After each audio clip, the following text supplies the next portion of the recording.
నమస్తే. ముందుగా చారగొండ సర్పంచ్ గా గెలుపొందినటువంటి విజేందర్ గౌడ్ గారికి కంగ్రాచులేషన్స్. అలాగే నాకు ఓట్లు వేసిన ప్రజలకి కృతజ్ఞత తెలుపుతున్నాను.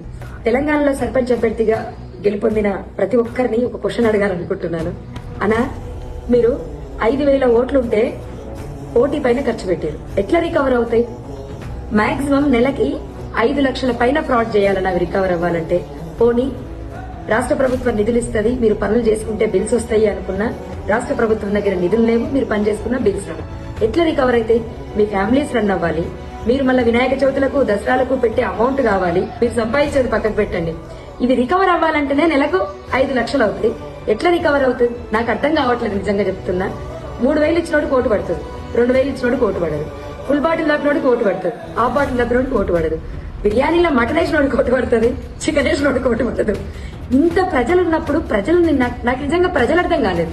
అన్నిటికన్నా నేను బాధపడ్డ విషయం ఏంటంటే, బీటెక్లు ఎంటెక్లు చేసి కూడా జస్ట్ 2,000 ఇచ్చి ఒక బిర్యానీ పెట్టి బ్లాక్ డాగ్ ఇస్తే ఓటేసి, ఇంత దౌర్భాగ్యపు వ్యవస్థలో చదువుకున్న వాళ్ళు ఉన్నప్పుడు ఎవరైనా ఏం చేయగలుగుతారు? దేశం ఎట్లా మారుతుంది? నాయకులను ప్రశ్నించే హక్కు మీకుందా? చదువుకున్న యువకులకు నాయకులను నిలదీసే హక్కు ఉందా? లేదు. మీకు ముమ్మాటికి హక్కు లేదు. నిలదీస్తే నిజంగా చెప్తున్నా, అది మీ తప్పు కూడా. నేను చెప్తున్నా, ఏ హక్కుతోటి అడుగుతారయ్యా మీరు గెలిచిన నాయకులని? ఏ హక్కుతోటి అడుగుతారు? బుద్ధుందా? నిజంగా చెప్పాలంటే 2,000 full bottle Black Dog bottle food, వీటి కోసం ఓట్లు అమ్ముకునేటోళ్ళు రేపు ఎట్లా అడుగుతారు? నాయకులను ఎట్లా ప్రశ్నిస్తారు?